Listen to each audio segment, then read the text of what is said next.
Ouais, salut, voilà, je suis en train de checker le camber au niveau de la roue avant droite. En fait, j'ai bouffé le pneu côté extérieur et là, j'essaie de comprendre qu'est-ce qui se passe. Donc là, j'ai tout démonté. Déjà, ce que j'ai vu, c'est que avant que j'achète la bagnole, en fait, c'est qu'ici, il y a les petites cales là qui permettent de caler la fusée, pour la mettre bien horizontale. Déjà, il n'y en avait pas 10 de chaque côté. En principe, il en faut 10 là d'origine. Il y en avait comme 5 combien 8 d'un bord et l'autre, je crois, 10 de l'autre. Donc j'en ai rajouté 2. Donc déjà, il faut que ce soit 10 et 10 de chaque côté sur les pins là. Et là, je suis en train d'essayer de voir, de checker. Donc là, tu vois l'arbre ici. Je vois, il est bel et bien à 89,9. Donc je pense qu'il est bel et bien perpendiculaire. Donc il n'y aurait pas de problème, à mon avis, côté arbre. Et si on regarde l'autre aussi, tu vois, pareil ici, là, 89,8, mais bon, c'est perpendiculaire. C'est comme, je pense que c'est tolérable. 89,8 et là, 89,8, ouais, c'est ça, exactement. Donc là, on va dire que ça, c'est perpendiculaire. Et quand je regarde la distance entre ce plan et ce plan ici, il y a comme, il y a 6 mm. Donc, j'ai regardé dans la doc, 6 mm. Ce qu'il faut, c'est qu'au niveau des pins, il faut 6 rondelles d'un bord, 4 de l'autre. Donc ça, c'est la partie haute. Et côté bas, il en faut 4 et 6. Donc c'est ce que je vais faire là. Et ensuite, ce que je vais faire, c'est je vais tout remonter. Et moi, en théorie, avec ça, ben, je devrais avoir un plan perpendiculaire à 90 degrés au niveau de la roue. Et la fusée, elle, ici, elle devrait être en théorie horizontale. Donc c'est ce qu'on va checker. Ce que j'avais regardé aussi, c'est qu'il n'y a aucun jeu au niveau du link pin, Kingpin, whatever. Là. Donc ça veut dire que ça avait été changé. J'espère juste que cet axe-là, quand il a été repercé, donc ça a été fait avant que j'achète la voiture. J'espère juste qu'il a été percé avec le bon angle. Donc on va voir. Donc c'est ce que je vais regarder on va voir dans la prochaine vidéo. Donc voici à quoi ça ressemble.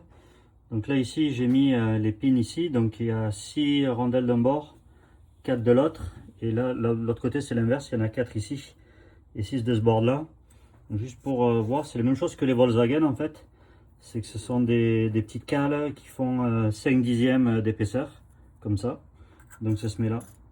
Donc ça en fait dans la doc technique, comme je disais, c'est de mesurer la distance entre ce plan. Donc comment tu fais? Tu prends ici une équerre comme ça et tu viens mesurer là la distance entre le bord et le flanc du bras supérieur. Donc là j'ai mesuré tout à l'heure, là ça fait 6 mm exactement. Comme je faisais voir aussi dans la vidéo précédente, du moins juste avant, ici c'est bien et bien perpendiculaire. Voilà, 89,7. Ça dépend, tu vois, ça dépend combien tu vois, 89,9. Là ici, 89,9. Donc ça veut dire que tu es bel et bien perpendiculaire. Donc comme je disais, en mettant ici les cales, en principe, ben, l'axe ici de la fusée, ici l'axe de la fusée, comme ça, là, ben, quand tout est monté, en principe, doit être bien droit. Donc on va voir, j'espère juste que, comme je disais, ici il y a des bushings, donc tout a été refait, et vraiment il n'y a aucun jeu. J'espère juste que tout a été bien remis dans l'axe. Parce que comme je disais, mon pneu là, le côté extérieur du pneu était complètement pourri, et abîmé du moins, usé. Voilà. Autre point aussi, ça ce sont des rondelles d'origine, de rondelles de calage.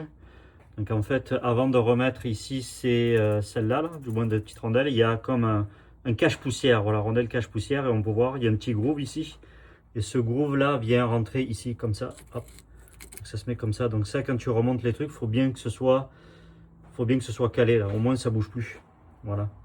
Et après, ben, ça permet que quand tu graisses, ben, ici le petit rond ici là, le cercle en caoutchouc évite que la graisse parte. Voilà. Donc on va continuer. Donc voilà, tout est remonté maintenant. Donc j'ai remis le tambour. J'ai resserré ici l'axe avec l'écrou. Ça tourne. C'est tout réglé. J'ai aussi ici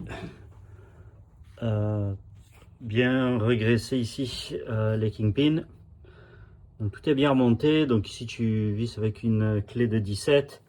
Là avec une clé de 14, tu tournes les axes pour les mettre en butée. Il n'y a plus de jeu. Il y a vraiment zéro jeu. Donc ça veut dire que les axes ici, tout avait été refait. Ça se voit là, tout est nickel. Sauf que quand on remet ça droit, voilà comme ça, je vais prendre où est-ce qu'il est mon niveau électronique. Je sais plus où il est. 2 secondes. Voilà, il est là. Où est-ce qu'il est mon équerre? Je trouve plus l'équerre. Attends 2 secondes. Voilà. Voilà, donc c'est ça. Attends 2 secondes. Où est-ce qu'il est? Elle est où l'équerre? Je la trouve plus. Je trouve plus l'équerre. Attends 2 secondes. Bon. Ah voilà, elle est là. Voilà. Et voilà. Donc quand je mets tout ça à 90 degrés, du moins quand je mets ça sur l'appui-plan, c'est là où je suis vraiment emmerdé. Voilà. Ici, je sais pas si on peut voir. Non. Là, il va falloir faire voir comme ça. Voilà. Donc, quand je mets tout à 90, voilà, c'est ça. J'ai 2 degrés. Donc, quand je suis à 90, là, je suis à 80. Du moins, quand j'ai tout remonté, j'arrive à 88,1 degrés. Alors que quand je suis de l'autre côté, tu vois, où 88 là. Donc, j'ai 2 degrés de.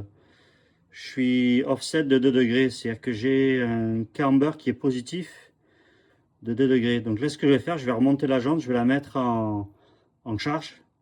Et on va voir si j'arrive bien à 90 ou alors je suis toujours à 88, je sais pas. En tout cas, quand je suis du côté gauche, côté conducteur, quand je démonte juste en démontant là, le tambour comme ça et en mesurant, je suis à 89,9, donc pour ainsi dire 90. Donc là, il y a quelque chose qui m'embête. Je sais pas quoi dire, mais il y a quelque chose qui m'emmerde. Voilà, tu vois, 88,3, 87,7, c'est de selon comme tu mets là. Alors que ça devrait, en théorie, je pense, tourner autour de 90 degrés. Voilà. Donc là, anyway, je vais mettre la jante, je vais remonter la jante, je vais l'enlever de ses cales et on mesurera c'est ça, le camber, voir combien j'obtiens comme valeur. Voilà. Donc voici la jante côté passager de remontée. J'avais aussi le côté conducteur qui était remonté.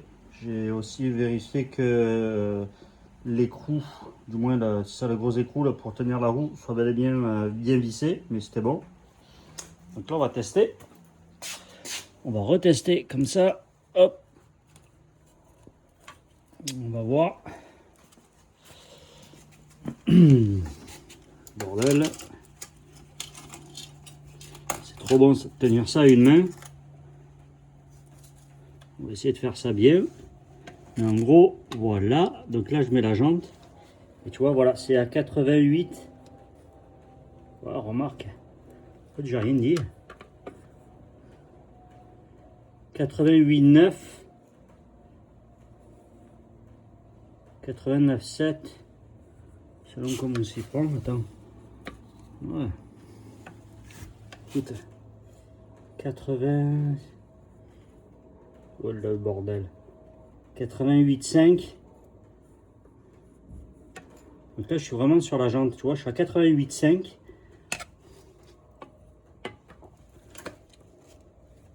88,5.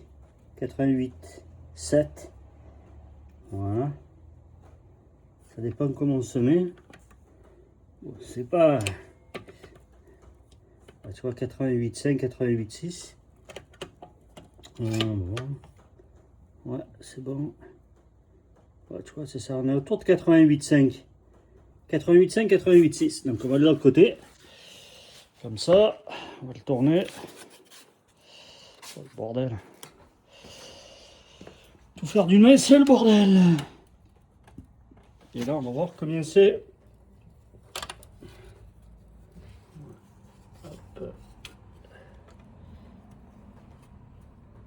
Là, si je me mets là, bah, tu vois, là, je suis à 90. 90, 89,8, 89,9, 88, 9,8, 9,9. Et là, on va voir. Tu vois, 89,7. Selon comme tu mets, mais tu vois, c'est proche du 90, quoi. Voilà. C'est ça, 89,9.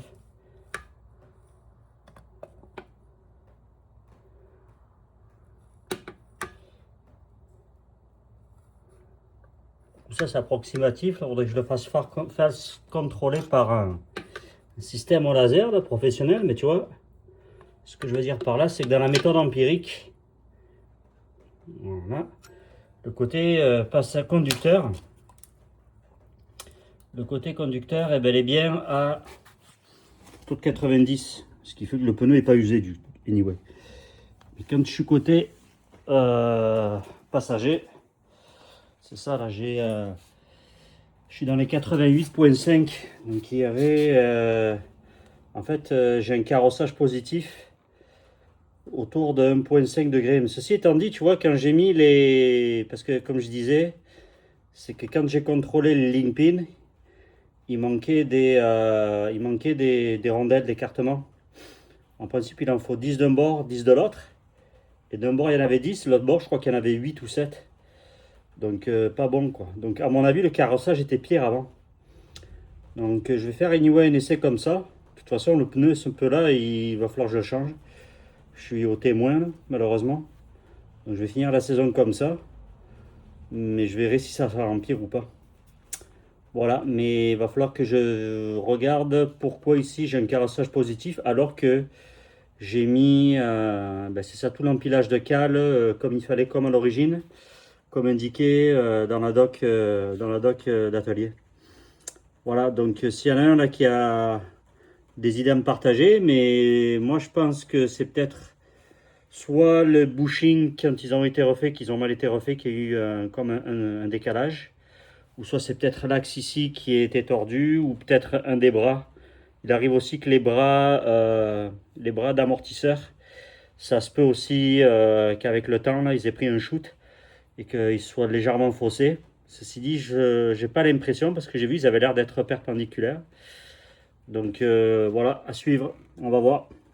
La joie des vieilles bagnoles.